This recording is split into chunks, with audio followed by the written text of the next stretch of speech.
नमस्कार, पोल पंच में आपका फिर से स्वागत है। मैं आपके साथ हूं नरेश कोश्यारी। आज कई राज्यों में विधानसभा चुनाव, उपचुनाव हो रहे हैं और इसके बाद उत्तर प्रदेश में विधानसभा का उपचुनाव होना है। लेकिन उत्तर प्रदेश पर सबकी नजरें बनी हुई है और उत्तर प्रदेश में पिछले दिनों एक बहुत बड़ा हादसा हुआ। आपने देखा हाथरस में जिस प्रकार से वहाँ पे सत्संग में भगदड़ मची, उसके बाद जो 121 लोगों की मौत हुई, उसके बाद जो सत्संग जिस बाबा ने कराया था, उनका नाम सूरजपाल, जिसे भोले बाबा भी लोग कहते हैं, तो उनकी गिरफ्तारी को लेकर लगातार बातचीत हो रही है। आखिर उनकी गिरफ्तारी क्यों नहीं हो रही है? क्या इस गिरफ्तारी का कोई पॉलिटिकल कनेक्शन है? क्या आने वाले चुनाव में इसका कोई फर्क पड़ सकता है? और इस पर ही हम बातचीत करेंगे। और बातचीत करने के लिए मेरे साथ अरुण सर हैं, संपादक हैं इंडिया.com के। तो अरुण सर, सबसे पहले शुरुआत उत्तर प्रदेश से करते हैं। हालांकि चुनाव आज महत्वपूर्ण है कई राज्यों में, लेकिन शुरुआत उत्तर प्रदेश से करेंगे। बहुत सुर्खियों में है बाबा, और बाबा की गिरफ्तारी बहुत ज़्यादा सुर्खियों में है। क्या ये बाबा जो हैं, ये इनकी गिरफ्तारी सीधे सीधे आने वाले चुनाव को प्रभावित कर सकती है? नरेश, देखिए, जो आपने अभी उत्तर प्रदेश बाई पोल्स की बात कही है, अभी उसकी जो है तारीख तय नहीं हुई है जी। लेकिन बाबा के इर्द गिर्द राजनीति घूम रही उत्तर प्रदेश में।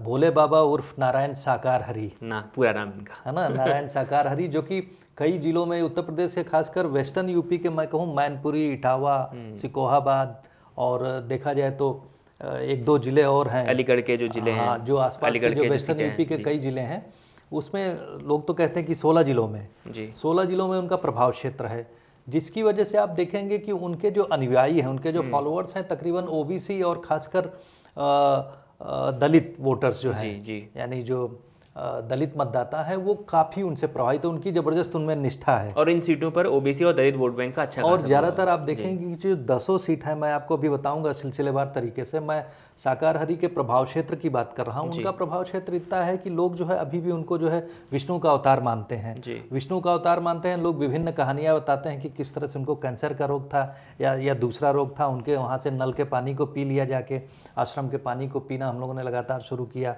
उनकी चरण रज ले ली, उसकी वजह से चमत्कार हो गया। तो लोगों का विश्वास जबरदस्त है।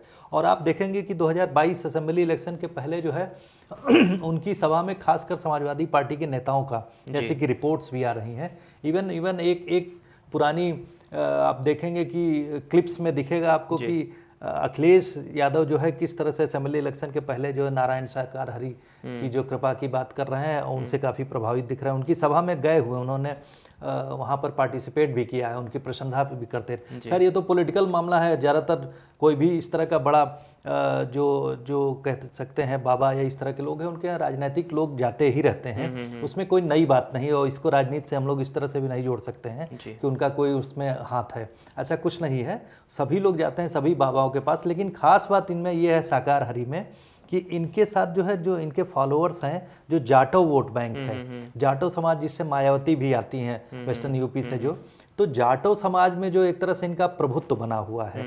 और आप देखेंगे कि जो 10 सीट है, मैं आपको कहूँ को फूलपुर, खैर है, गाजियाबाद है, मगवार है, मजवान जो है, मीरपुर, ये सब सीट तो बीजेपी डोमिनेटेड है। लेकिन इसमें आप देखेंगे एक फूलपुर जो है, जो सीट है, उसको देखेंगे समाजवादी पार्टी के साथ में। समाजवादी पार्टी के पास इसमें 10 में से तकरीबन 5 सीट हैं और पांचों सीट में जो है आप देखेंगे कि शेड्यूल कास्ट का जो मत प्रतिशत जबरदस्त है। मैं अगर एक एग्जाम्पल ले लूं, इसको 2 सीट को मैं छोड़ देता हूं। कुंद्रकी जो है मुरादाबाद की है, जो कि वहाँ के जियाउर रहमान हुआ करते समाजवादी पार्टी की सीट है, तो उसमें उसका मत प्रतिशत जो वहाँ दलित का कम है। लेकिन जाहिर सी बात, वहाँ पर आप देखेंगे कि समाजवादी का जबरदस्त जो वाई फैक्टर जो है, एम फैक्टर जो मुस्लिम और यादव के साथ में जो है ये दलित वोट जीतता है। उसके साथ में आप देखेंगे कि कटेहरी और कटेहरी अंबेडकर नगर, यहाँ भी 24% करीब वोट बैंक है। और मैं एक एग्जाम्पल करहल का दूंगा। करहल में तो वहाँ से तो अखिलेश यादव जीते हुए थे, लेकिन वहाँ पर भी तकरीबन 19% से ऊपर जो है दलित वोट बैंक है। इसके बाद एक और सीट आ पाए मिल्कीपुर तो शेड्यूल कास्ट कॉन्स्टिट्यूंसी है ही है, जहाँ से अवधेश प्रसाद जो इस समय देश भर में चर्चा का विषय बने हुए हैं, उन्होंने जो फैजाबाद की ये कॉन्स्टिट्यूंसी है, एक फैजाबाद MP कॉन्स्टिट्यूंसी में उन्होंने लल्लू सिंह को बीजेपी के हराया। और आपको बता दूं, ये सीट सबसे ज़्यादा इस समय इंपॉर्टेंट है। अवधेश प्रसाद जो है, जो कि उनके बारे में हम लोग आज डिस्कशन कर रहे हैं, पहले नहीं जानते थे। अवधेश प्रसाद इस समय राहुल गांधी और अखिलेश यादव के बीच में बैठते हैं, और समझ रहे हैं ना, तो कितना उनका प्रभुत्व बढ़ गया है उनकी क्योंकि अयोध्या से जो रिपोर्ट्स सामने आई हैं, उसमें भारतीय जनता पार्टी को घेरने के लिए अवधेश प्रसाद उनके लिए एक बड़ा हथियार मिल गया है राहुल गांधी हाँ हाँ, तो आप मैं बता दूं कि 26.48% तकरीबन जो है 26.5% वहाँ पर जो शेड्यूल कास्ट मतदाताओं का वोट बैंक है। उसके बाद मैं आपको कहूँ कि मिल्कीपुर जो है, ये बता ही दी मैंने, सीसामऊ है, जहाँ से जो समाजवादी पार्टी के एक जो एमएलए हैं उनको अरेस्ट कर लिया गया है, तो उसकी वजह से जो मुस्लिम नेता वहाँ के हैं, वहाँ भी सबसे कम शेड्यूल कास्ट वोट बैंक है, लेकिन वहाँ मुस्लिम वोट मतदाता बहुत अच्छी स्थिति में है, और प्लस जो नॉन ओबीसी जो ओबीसी मतदाता हैं, तो इस तरह से समाजवादी पार्टी के पास ये सीट बहुत महत्वपूर्ण है। लेकिन सर एक सवाल और इस बीच आता है कि बाबा को गिरफ्तार न करने से जो लोग नाराज हैं बाबा से, और खास तौर पर जो यूपी सरकार से जो लोग नाराज हैं कि बाबा को गिरफ्तार नहीं किया जा रहा है, तो ये भी तो नुकसान करेगा भारतीय जनता पार्टी। नहीं, लेकिन उन्होंने जो है एक्शन लेने की बात है। सबसे ज़्यादा गुस्सा जो है आप देखेंगे कि प्रशासन के ऊपर था कि LIU की रिपोर्ट आ रही थी, लोकल इंटेलिजेंस यूनिट की, कि यहाँ पर 50,000 नहीं, यहाँ पर जो है लाखों लोग आ जाएंगे।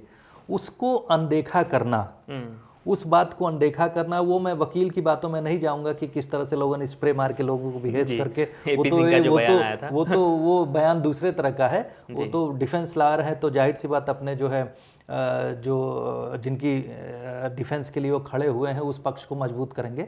लेकिन मैं आपको बता दूं कि वहाँ प्रशासन को पता होते, मतलब इनपुट्स मिलने के बावजूद भी जिस तरह की लापरवाही हुई, वो एक अलग तरह का जो, क्योंकि इस तरह से इस समय देखा यह जा रहा है कि प्रशासन या तो फिर पूरी तरह से कॉन्फिडेंट था हम लोग मैनेज कर लेंगे, तो इसीलिए उन लोगों के जिसके खिलाफ एक्शन हुआ, तो प्रशासन ने फौरी तौर पर और प्रथम दृष्टया यूं कहें आप, उन्होंने योगी सरकार ने एक्शन ले लिया है। 6 लोगों को शायद सस्पेंड कर दिया है, उसमें दैट इंक्लूड्स ADM ऑल्सो, और पुलिस अफसर को SIT की रिपोर्ट, हाँ SIT की रिपोर्ट के अनुसार उन्होंने सस्पेंड कर दिया है, वो एक्शन जा चुका है। लेकिन सरकार, आप कहीं ना कहीं जिस तरह से रिपोर्ट्स पे देखें, तो सरकार थोड़ा सा शाई अवे हो रही, बच रही है कि बाबा के ऊपर उनको इन्वेस्टिगेट न किया जाए, उनके खिलाफ जो उनका नाम ना आवे, ताकि जो वहाँ का जो मतदाता प्रभावित होगा, शायद उससे उन लोगों का नुकसान ज़्यादा होगा बनस्पत बाबा के न अरेस्ट करने पर। क्योंकि आप देखेंगे ना, मैंने जैसे और एक दो बात कही कि एक मजवान सीट है जहाँ से निषाद पार्टी खड़ी होती है, निषाद पार्टी का एक है, तो वहाँ पर भी 26% से ऊपर वोट बैंक वहाँ दलित का है। उसके पहले गाजियाबाद में भी 19% से ऊपर है।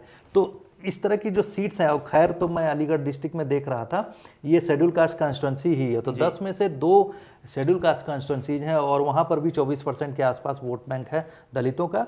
तो मायावती मुखर होके बोल सकती हैं, मायावती ने मुखर होके वोट बोला भी बाबा के खिलाफ, बाबाओं के खिलाफ, लेकिन मायावती जो है इस तरह से अपने लोगों को कंसोलिडेट करते हुए, क्योंकि उनका कॉन्फिडेंस है कि उनका एक वोट बैंक जो है, जो जाटो वोट बैंक है, कंसोलिडेटेड है, उस पर ज़्यादा असर नहीं पड़ेगा जो, लेकिन उसके साथ वो बाकी सेगमेंट को खुश कर पाएंगी। इसीलिए आपने देखा होगा कि मायावती के अलावा किसी भी पार्टी ने बाबा साकार हरि के खिलाफ या बाबाओं के खिलाफ जो है इतने कड़े शब्दों में अपना स्टेटमेंट नहीं दिया है। यहाँ तक कि अखिलेश यादव भी उतने सख्त अखिलेश यादव तो उससे बचते हुए नजर आए, क्योंकि अखिलेश यादव का मैंने कहा ना कि रिपोर्ट चलने लगी कि साहब वो तो असेंबली इलेक्शन के पहले साकार हरि की जो है सभा में गए थे और साकार हरि की प्रशंसा करते हुए दिख रहे हैं, तो वो जाहिर सी बात हो बचेंगे। लेकिन ऐसा उसको हम लोग इस तरह से नहीं ले सकते कि वो उनके साथ उनका जो संबंध है।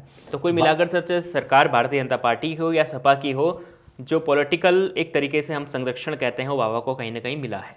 पॉलिटिकल संरक्षण न भी कहें तो संरक्षण की बात नहीं, क्योंकि हमारे यहाँ जिस तरह का जो लोगों की निष्ठा होती है, जानते हैं कि डेमोक्रेसी जो है रेजाइड रहती है लोगों की इच्छा शक्ति में, लोगों में रहती है ना, इंडिविजुअल उसमें इंपॉर्टेंट नहीं है, जो उनकी जनरल विल है, जो उनकी विल होती है, लोगों की इच्छा होती है, उसमें समाहित होती है डेमोक्रेसी। तो उस डेमोक्रेसी में जो विश्वास है, जो फेथ है, उसको आप हिलाएंगे तो जाहिर सी बात है उसका जो वोटर जो टर्नआउट होगा या जो वोटिंग का पैटर्न होगा वो प्रभावित होगा। तो वोटिंग के पैटर्न को न प्रभावित करने के लिए जो है शायद सरकार इस तरह की कोशिश करती है। बिल्कुल सर, जैसे हम कल बात कर रहे थे कि उत्तर प्रदेश की जो 10 सीटें हैं वो आने वाले चुनाव को बहुत प्रभावित करेगा, तभी आज की जो सीटें हैं करीब 13 सीटों पे आज चुनाव हो रहा है, उपचुनाव, तो इन 13 सीटों की उतनी चर्चा नहीं है जितनी आने वाली 10 सीटों की चर्चा है। यही मैं कहना चाह रहा हूँ कि 13 सीट में, जिसमें सबसे ज़्यादा वेस्ट बंगाल में 4 सीट है, आप देखेंगे हिमाचल में 3 सीट है, हिमाचल में उत्तराखंड में है। हाँ, सुक्खू साहब भी अपनी पत्नी को लड़ा रहे हैं, वो भी वहाँ 3 सीट है, उत्तराखंड में 2 सीट है, पंजाब में शायद 1 सीट है जो जालंधर वेस्ट है, और बिहार में 1 सीट है, बिहार, तमिलनाडु, मध्य प्रदेश, सब जगह 1-1 सीट है। तो इन सब सीटों पे जो लड़ाई हो रही वो उतनी उसकी, जैसे आपने कहा कि उसकी ज़्यादा चर्चा भी नहीं हो रही है जी। वो चर्चा न होने का कारण भी है क्योंकि जैसे जैसे आप देख लें, पंजाब की सीट हो, तमिलनाडु की सीट हो, मध्य प्रदेश की 1 सीट है, इन सब 1-1 सीट पे जो है वहाँ की जो रूलिंग पार्टी होती है, आप देखेंगे ट्रेंड देखा गया है कि जहाँ पर जो रूलिंग पार्टी होती है, जो मध्यावधि जो इस तरह के चुनाव होते हैं, जो बाई पोल्स होते हैं, बाई पोल्स में ज़्यादातर वो जो रूलिंग पार्टी है वो जीत जाती है। ऐसा ट्रेंड देखने को आता है क्योंकि